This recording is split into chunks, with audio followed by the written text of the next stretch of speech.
All right, welcome to the program and thank you for joining us.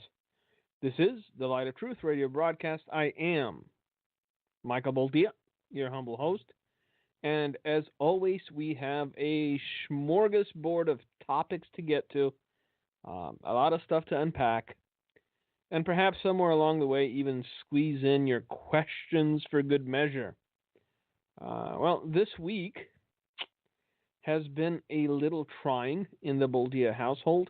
My daughter Victoria picked up a bug from somewhere. I don't know where from, but it's that time of year.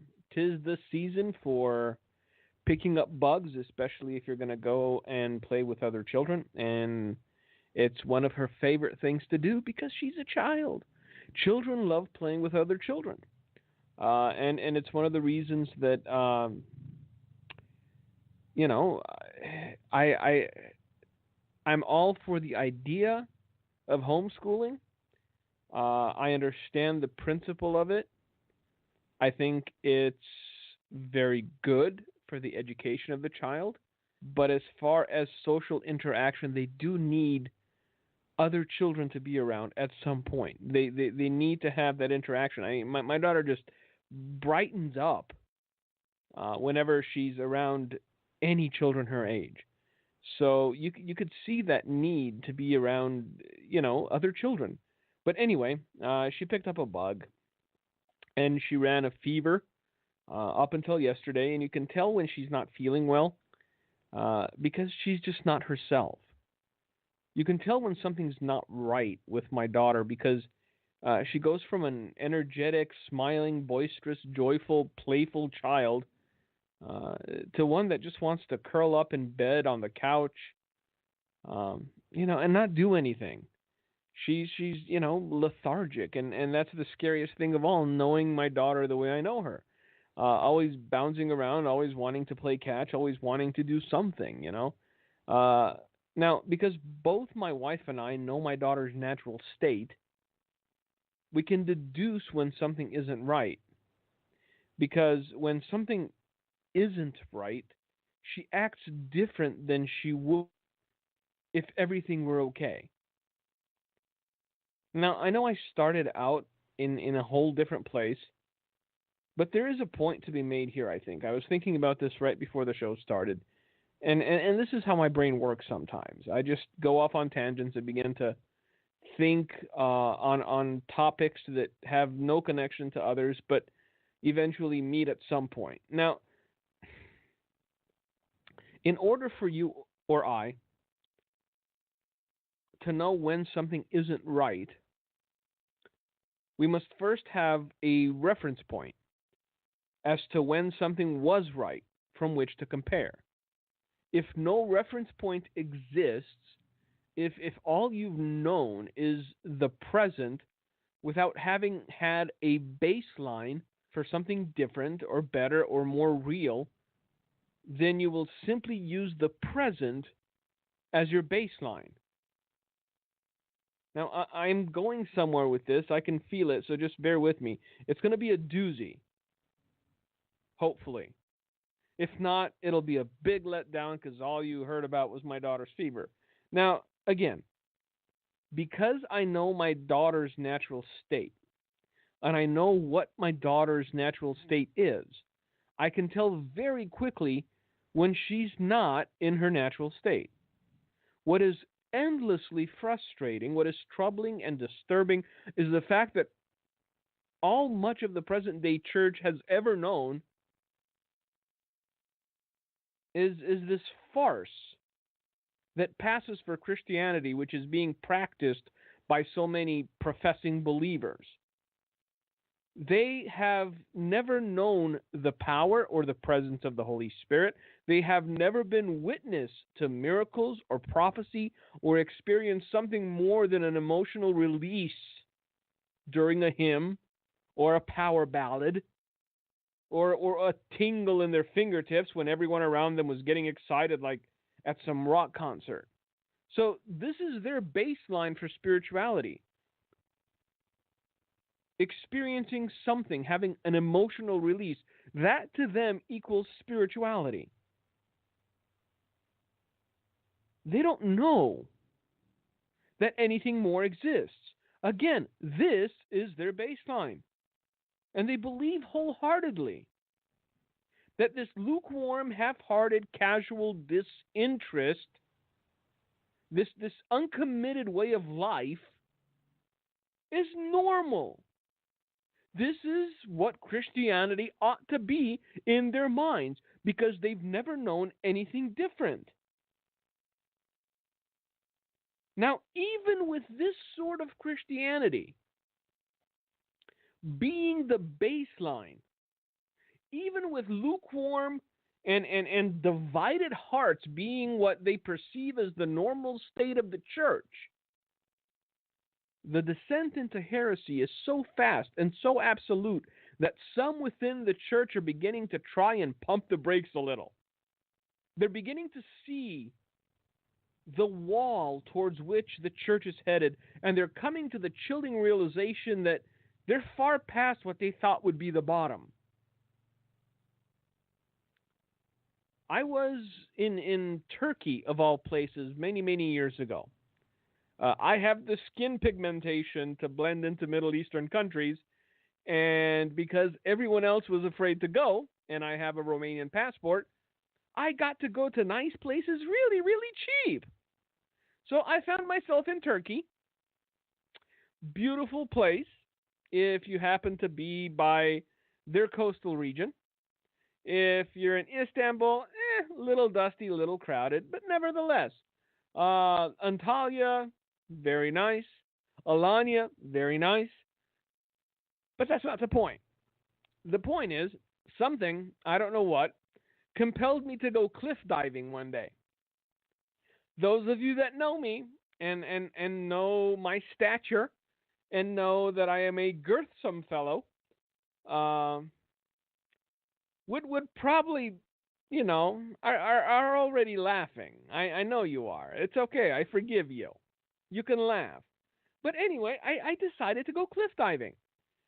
And the worst feeling of the whole experience is that half a second when you expect the water, when you're expecting your feet to touch something and you're not.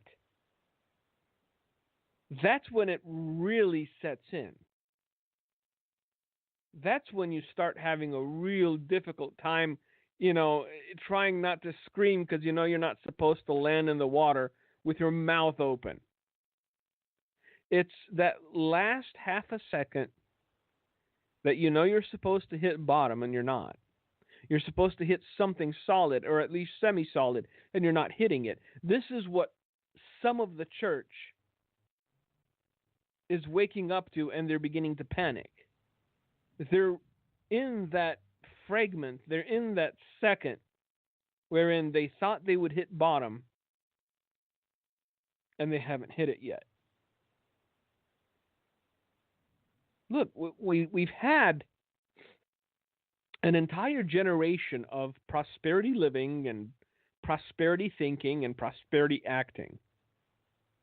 We've had an entire generation of wolves passing themselves off as sheep, fleecing the flock and making the innocent feel guilty for not ponying up more of their money because they couldn't afford the upgrade to the bigger private jet. An entire generation. Look back on it. See when this whole nonsense started. We've had an entire generation wherein emotive manipulation was as close as we ever got to true spirituality. We've had an entire generation wherein entertainment has been substituted for the presence of the Holy Spirit in the church, and even with that empty, vacuous mindset as our baseline, we're starting to be concerned with how far the church has sunk into the darkness. How do I put it? It would be like my wife and I believing that our daughter's baseline, our daughter's normal, was the curling up in bed or on the couch. Now, if we were to believe that, her normal was just curling up on the couch and just laying in bed, then we wouldn't really be concerned until she started convulsing or until she passed out altogether, because to us it would be her normal. But because we knew her as something other than this lethargic child, it concerned us deeply when she became something that she usually isn't. I hope this is making sense, because it's kind of deep. It really it goes a long way to explaining why more people aren't concerned with the state of the church. Look, it's because our baseline and our reference point is unnaturally skewed that we're not more worried about the current state of the church.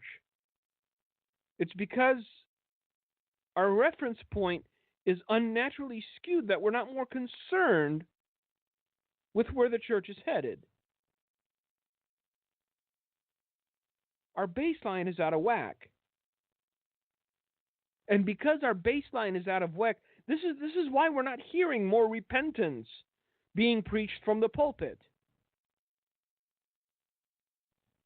Look, this is a reality check. You have pastors of congregations who get exposed for sleeping with their own parishioners and even getting them pregnant,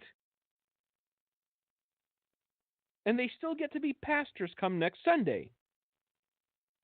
You have men who continue to insist that everyone call them prophet, who have moved the goalpost as far as who the Antichrist is supposed to be 17,000 times thus far. And there's no shame in their delivery, and there's no introspection, and there's no self-awareness with these men. Unwilling to self-censor and shut up for a few breaths.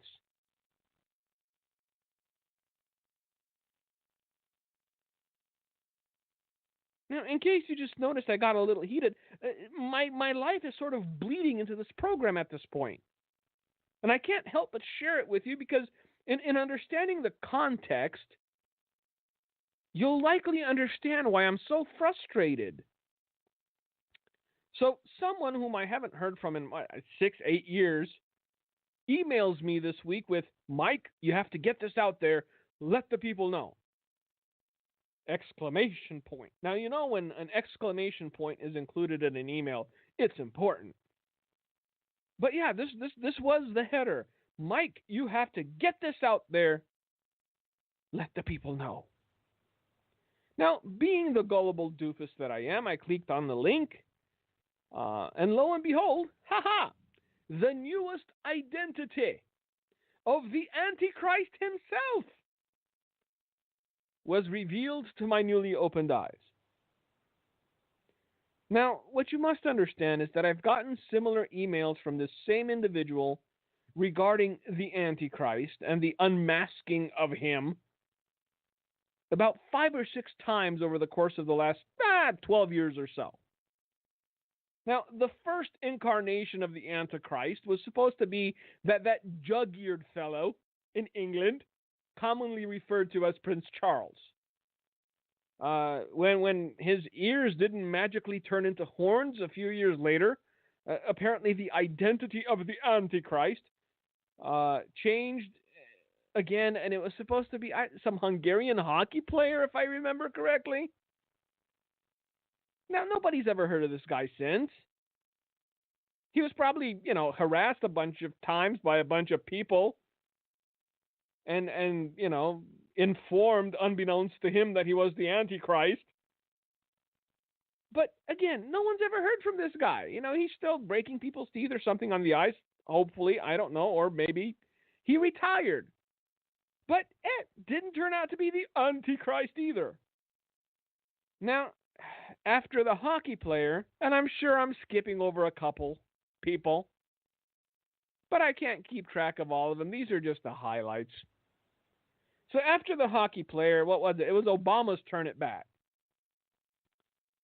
And when all he turned out to be was a Muslim sympathizing, white hating communist and community agitator, Target moved again.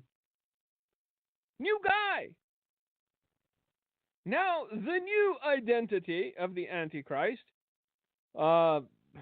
supposedly is Donald Trump's son-in-law. There you go. You heard it here first. Why, you may ask?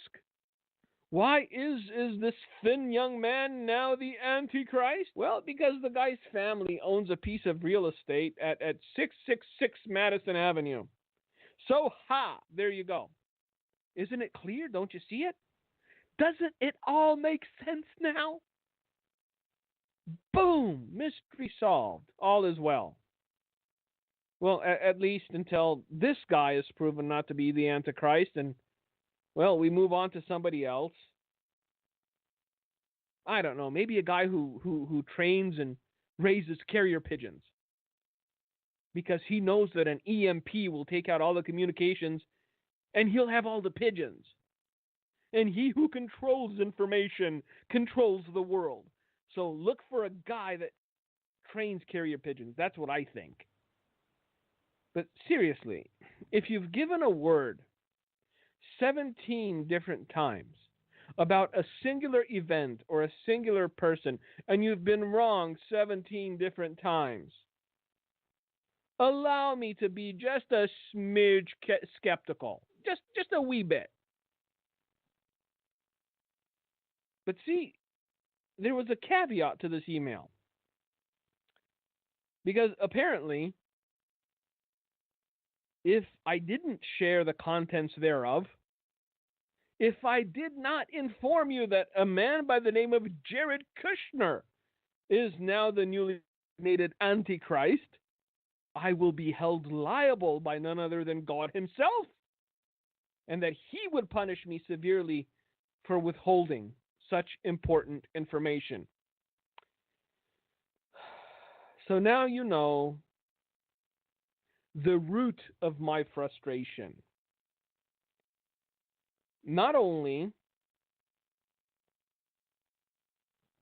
do you prophesy falsely on multiple occasions regarding the Antichrist or the identity thereof, you are now threatening those who don't board the crazy boat to Insane Island with you with God's everlasting wrath. That's a tidy little package, isn't it? Believe me or else God's gonna get you. Well, people believed you before. I know people that have upturned their entire lives, moved off to keto-laden lands because of something someone told them they needed to do. Otherwise, they would be punished. Only to end up coming back to the U.S. 5-6 years later, broke and penniless and looking for a job because you can't eat mosquitoes.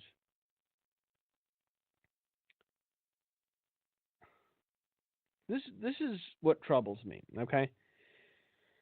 It's like Christian ministries today are trying to be more National Enquirer than Bereans. Everything has to be sensationalized to the utmost. Not a little bit, but all the way. Everything has to have a hook. Everything has to have a catch. And each individual has to outdo the other. Each one has to have some sort of new revelation that blows the other guy out of the water and makes him the number one YouTube prophet for a day.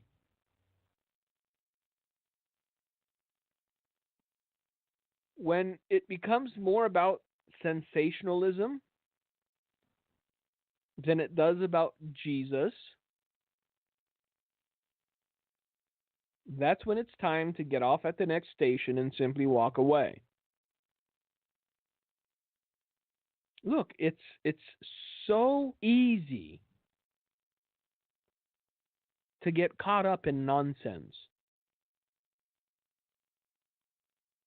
It's so easy to take personal opinion and try to spiritualize it or make it seem as though it's divine revelation. Because when you make it seem like divine revelation, it has more gravitas. It has more weight. It has more substance than with the opinion of a guy sitting in his basement in front of a green screen talking about how the Antichrist shall arise from Madison Avenue. Like I said, it's easy to give the people what they want rather than what they need. And what they want is red meat, man. They want something cool. They want something exciting, something they can sink their teeth into. They want to hear about black holes and intergalactic vortexes and cosmic anomalies that will open gateways and portals to the dark side that will allow demons to manifest. Really? Seriously. Just you and me here. Really? You'd think the devil needs a vortex or a black hole to manifest? Have you turned on your evening news of late? There are people documenting murder on Facebook Live. There are people documenting rape on Facebook Live. There are people documenting their own suicides on Facebook Live. But you think the devil needs a portal? You don't think the devil's already here, actively working to tear down what little remains of the church, actively working to infiltrate and disrupt and distort what little remains of the truth today? We're looking for goblins and villains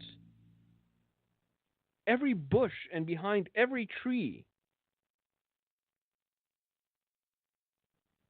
But we will do anything not to shine the light on our own hearts to see where the true evil already lies. We're looking to cast down principalities and powers from high places, when we haven't even managed to have enough self-control to keep from bringing shame to the name of God by our actions and our conduct. But yes, we must tell the world of the new Antichrist. That is the preeminent mission. Tell the world of the new Antichrist and protect against his villainous scheme to mind control all of us from high atop 666 Madison Avenue by purchasing a handy-dandy, multifunctional, and surprisingly versatile tinfoil hat for only $49.95 plus $24.99 shipping and handling. It will come in a discreet brown box so your neighbors don't know. Get them today. Supplies are limited. They'll wonder why no one will take us seriously. We still wonder why the darkness is winning, even though their ideas are utterly absurd and they have no argumentative footing to stand on. Look, think about this for a second. The godless are so bankrupt of ideas. They are so inferior when it comes to being a contender on the battlefield of ideas that they're actively trying to silence all opposing or contradictory opinions. Come to that. Let's face it, when somebody like Maxine Waters is the new poster child for your party, the only option you have left is to try to shut everybody else up. And I know I pick on Maxine Waters, but man, have you heard her speak? That's all I'm asking. I got nothing against the insane old loon, but come on, man, have you heard her speak? So again, they're methodically going about silencing every voice of dissent, and doing it with apparent ease, because we have as yet not caught on to their schemes, or we're too cowardly to try to put up a fight. As the infamous Al Gimme Yo Money Sharpton once said, resist we must. If you don't know what that's about, it's an inside joke. Some people have difficulty reading a teleprompter. Our beloved friend Reverend Al is one of those people. Anyway, but seriously, they're using the same old playbook over and over and over again. And it's very simple. Isolate, demonize, accuse, boycott, raise a stink, and get the person fired or get them to resign, or throw so much mud on them, warranted or not, that their reputation will forever be in tatters. Look, I've talked about this before, but it bears repeating. One thing you've got to hand to the other side is that they know how to circle the wagons. Like it or not, they have a common enemy, and no principles to keep them from achieving their goals by any means necessary. What's infuriating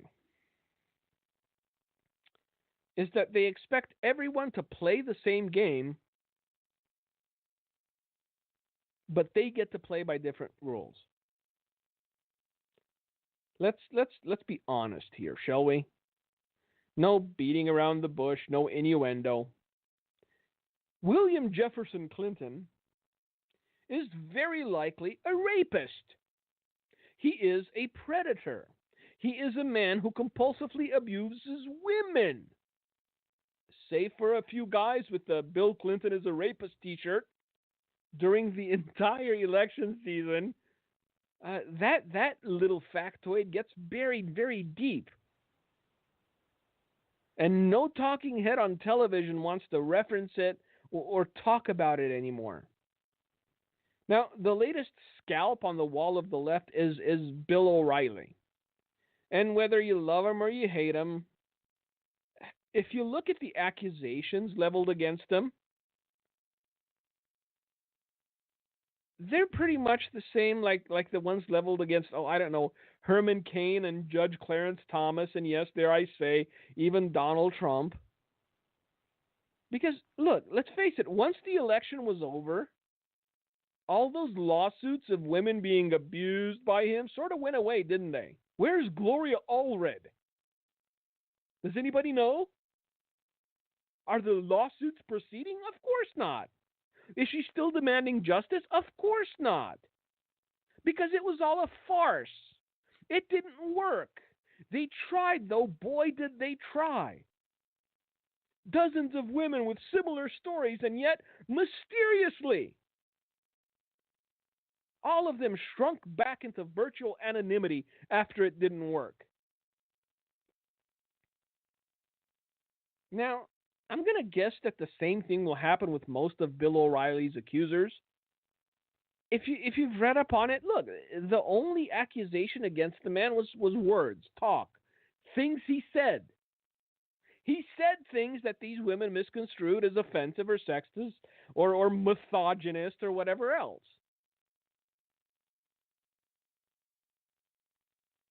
And they got him. The man no longer has a job. He no longer has a platform. And this is the one thing that, again, we have to keep in mind, keep in context. No one is accusing this man of rape or anything close to what William Jefferson Clinton was accused of. Yet they were all calling for his head, and they got it. So who's next? That's the question.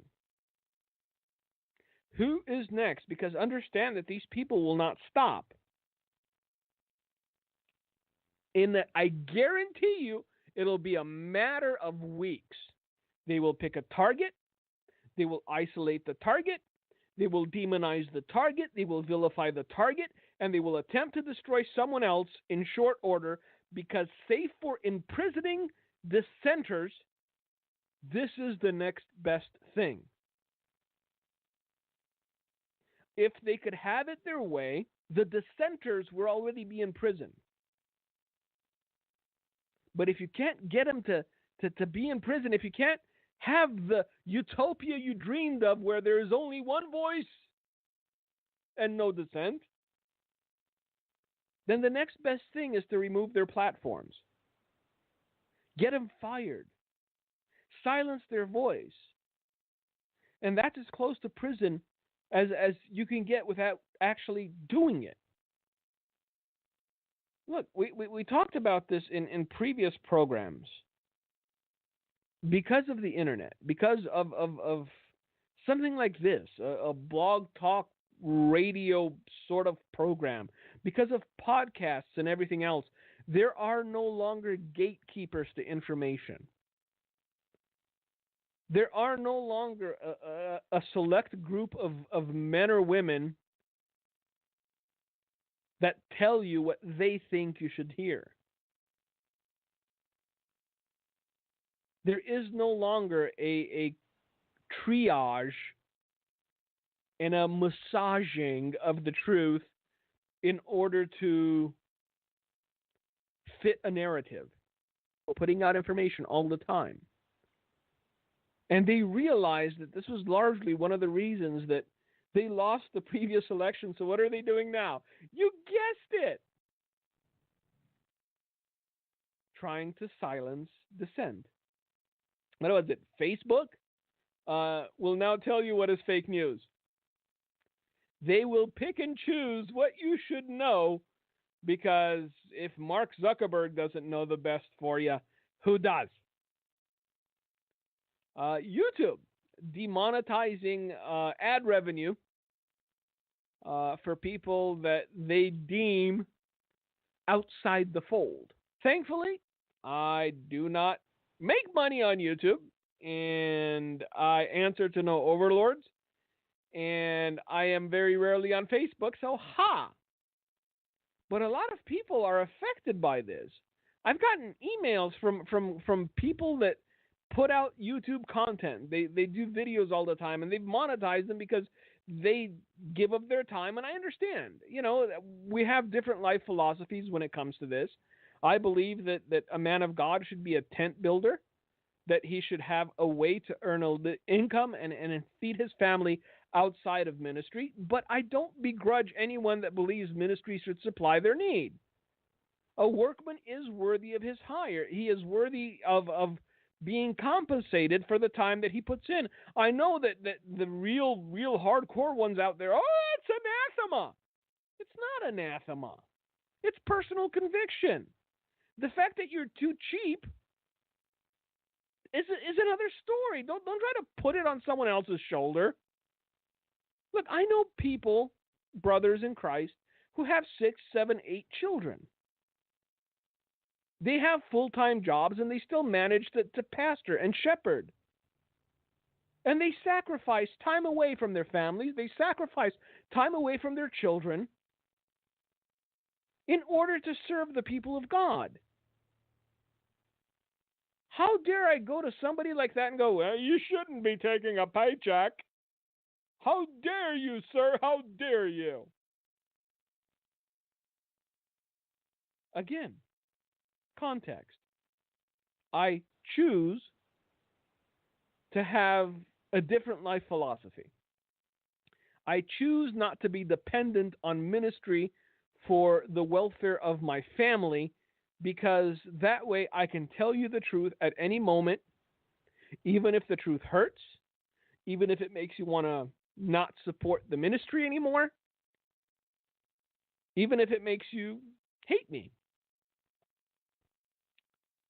But then again, I'm not a pastor.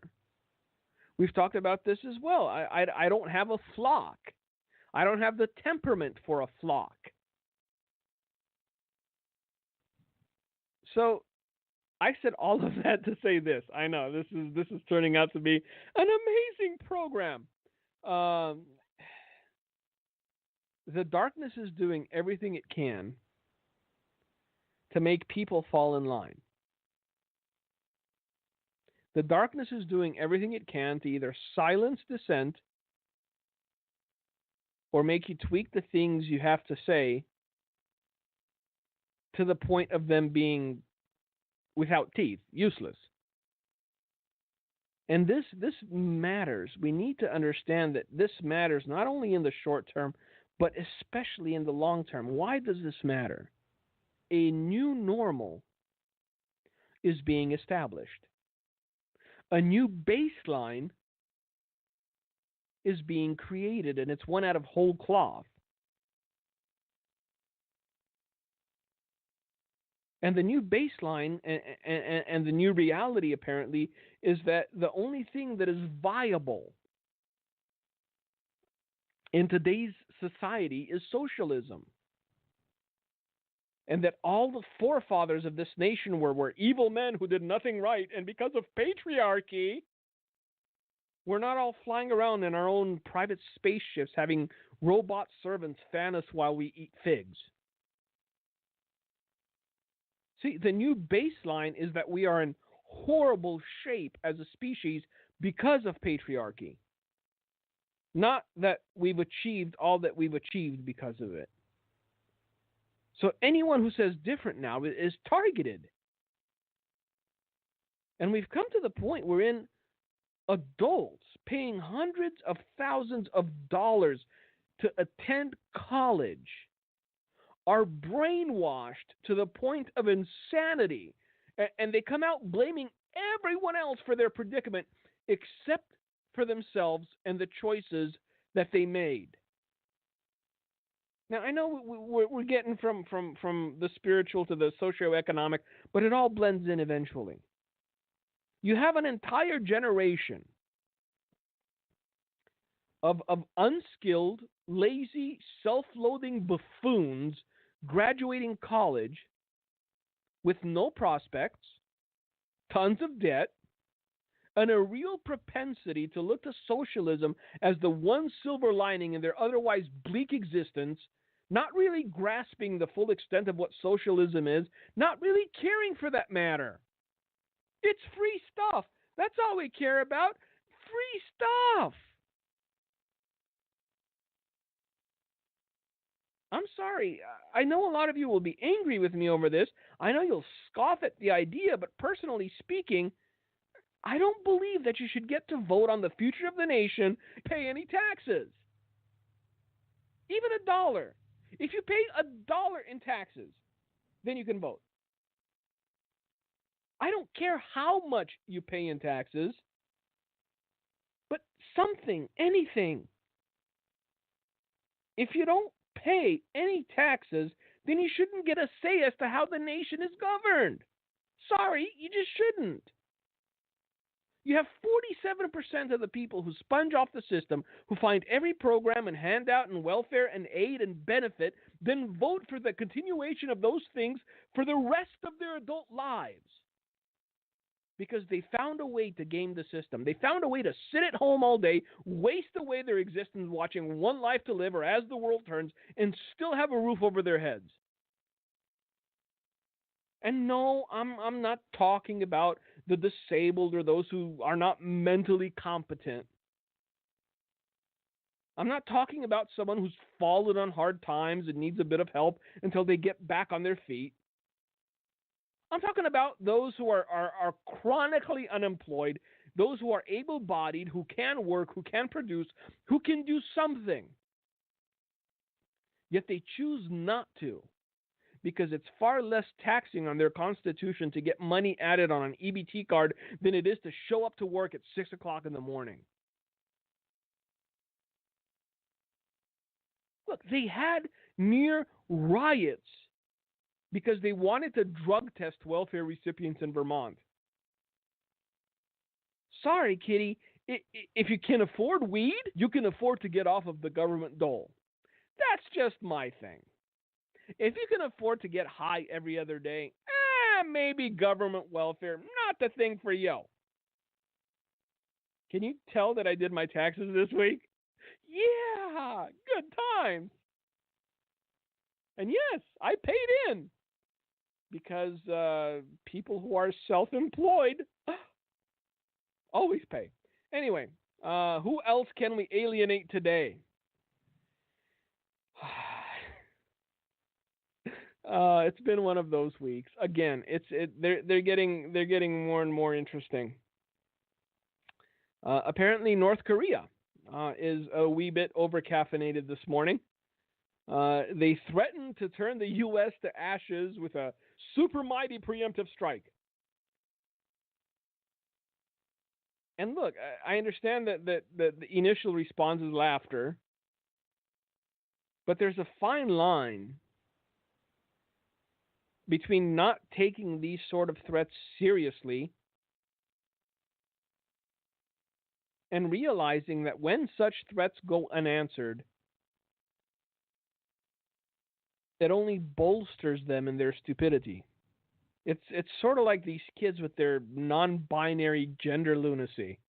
Have you heard about this? Oh, good stuff. They're so far off the reservation, they're just making stuff up and expecting the rest of the world to nod in unison and validate their idiocy. You want to be called Thistle? Why, yes, of course, Thistle it is. Neither male nor female, you are monochromatic intergalactic species that was the result of, I don't know, alien fecal matter when one of the ancients from the planet Nibiru had to go potty. Of course you are, dear. Of course you are. Look, it's so tempting to just give in and get on the crazy train. It really is. I can come up with some real doozies if I put my mind to it. I really could. And apparently nothing is too fanciful in today's day and age. Well, except, of course, the fact that the Son of God came and died for the sins of mankind so that man might be reconciled unto God. That, sir, is a bridge too far, I say. Alien fecal matter? Sure. Big Bang Theory? Sure. Gender? Social construct? Of course it is. It's not biological. It's not science. It's just a social construct, indubitably. Just ask Bruce Jenner. Grandma a chimpanzee? Of course she was. Jesus dying on a cross for man's sins? What? Are you insane? How can you believe such lunacy?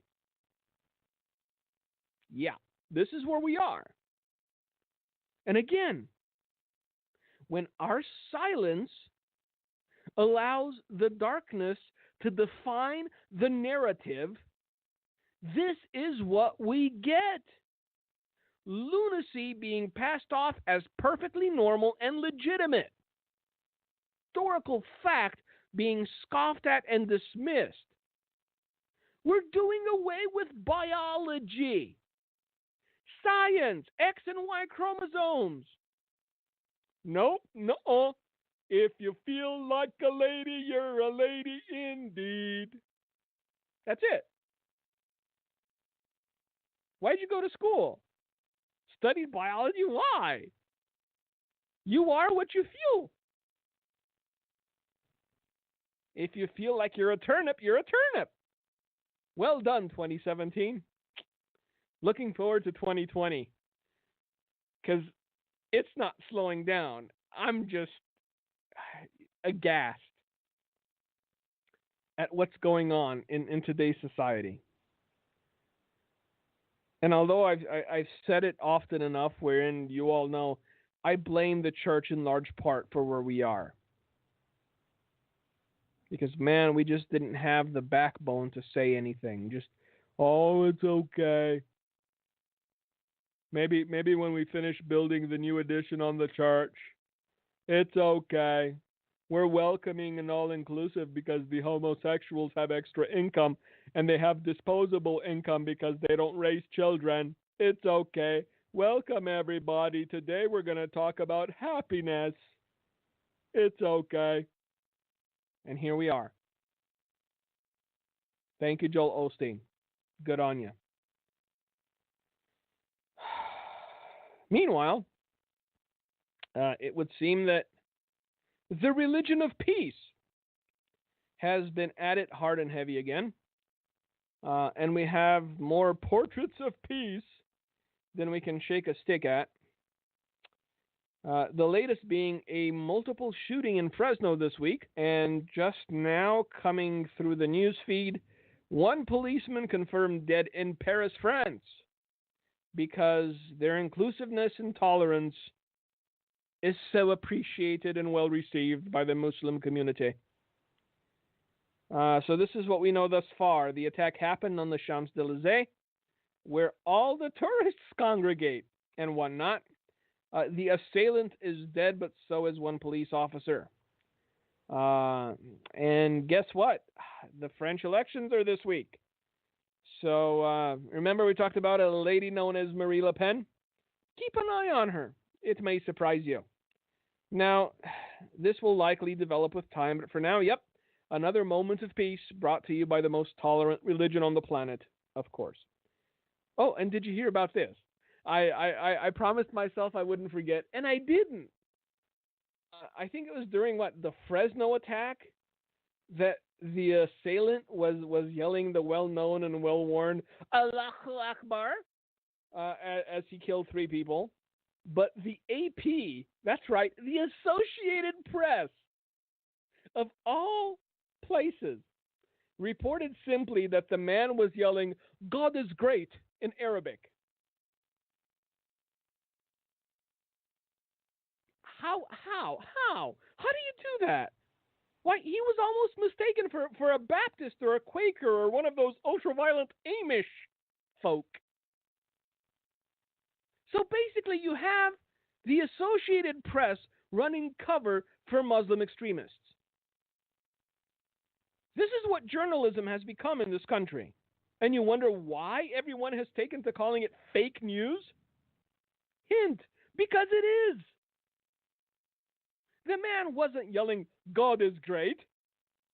He wasn't quoting from the book of 2 Corinthians to quote our now president. He was yelling, "Allahu Akbar." That's what he was yelling. Anyway, all right. Before we get much further into the weeds, because I can go on, I needed to vent a little, and this was the perfect place. We have your questions to get to. And the first one comes from Bill, and Bill says this: enjoy your program, even if we don't agree on everything. I don't agree on everything with myself. I don't agree on everything with my wife. I'm not expecting to agree with everything on you, with everything with you, Bill, but okay. I do have one question. If it gives people a little comfort, what's wrong with believing in the pre-tribulation theory? Or I guess he meant the pre-tribulation rapture theory. And see, now I could be just mean-spirited and just say, because it's a lie. But I'm not going to be mean-spirited, because I'm a generally nice guy. So short answer, Bill, is because it creates an intellectual paradox that can lead to everything from the denial of Christ to the taking of the mark of the beast. Let me explain. If my firm faith and my belief is that I will not be here to witness either the tribulation or the rise of the Antichrist or the implementation of the mark of the beast, then whatever it is that does happen while I'm still here cannot possibly be those things in my mind, because I do not believe I will be here to witness them. Does that make sense? So whatever happens while I'm still here cannot be the rise of the Antichrist or the tribulation, because my firm belief is that I will not be here for any of them. So, what if someone wants to chip your forehead or your hand? It can't be the mark of the beast because you believe in a pre-tribulational rapture. So, what if nations are aligning in the same manner foretold in the Bible? Possibly be the War of Armageddon getting ready to play out because you don't believe that we're supposed to be here for such things, or that, in fact, we will be here for them. You see, that's the whole thing about baselines and intellectual paradoxes. It's one thing when talking to someone who is open-minded about the topic. It's quite another thing when talking about it with someone that is firmly convinced that they are in the right, that they will not be here for the last days, and that those parts of the Bible discussing the last days cannot pertain to them because they don't believe that they will be here for them. Intellectual paradoxes go, this is quite the doozy. Because you refuse to acknowledge the fundamental premise that you will likely be here as witness to all the things the Bible talks about,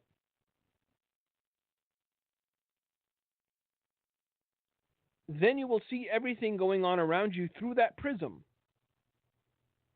And you will deny what your own eyes are seeing because your belief structure will not allow you to do so. I hope that makes sense. It made sense in my head. Simply put, it cannot be because it has not happened. How about that? Because the rapture did not yet occur, this cannot be X, Y, or Z. This is why it's dangerous to have a false hope or a false sense of hope and believe in something that is extra biblical. Even though it gives people comfort in the temporary, even though they might get some semblance of comfort in believing that they're not going to be here to see all the things the Bible talks about, because of that belief, they may be tempted to do things they otherwise would not have done, such as taking the mark.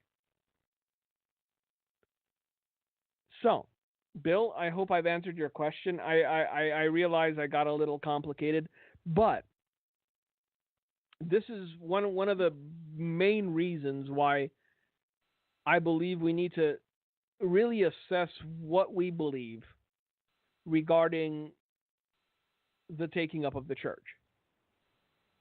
Because a lot of people, look, I want to believe in a pre-tribulational rapture. The Bible won't let me. So this is where we're at. We either believe what makes us feel good, we either believe what gives us a little comfort, or we believe the truth and live out our lives accordingly and prepare accordingly. With that, it seems that we're almost out of time. Tomorrow I head off to Indiana. So I'm going to hand it off to Gino for the last few minutes. He's going to tell you a few things. Thank you all for joining us. Thank you for listening. Thank you for allowing me to rant and vent and everything else. And Lord willing, we will see you here next week. Until then, may God bless you and keep you. Gino, it's on you. Thank you, Michael. Tomorrow night we will be in Elkhart, Indiana, and that meeting's at Comfort Suites Hotel, North Point, 404 North Point Boulevard. Saturday night we'll be in Shipshewana at Ben's Soft Pretzel 30. You can check out, if you have questions, email us at handofhelpoffice@aol.com. And Sunday morning we'll be at the Ligonier Assembly of God Church in Indiana. Thank you so much for listening tonight. God bless you. Thank you for listening to today's broadcast, The Light of Truth, with Michael Boldea. If you would like to order a copy of today's broadcast, please visit our website at handofhelp.com. If you have questions about our ministry, you can email us at handofhelpoffice@aol.com, or simply call us at 920-206-9910. God bless you.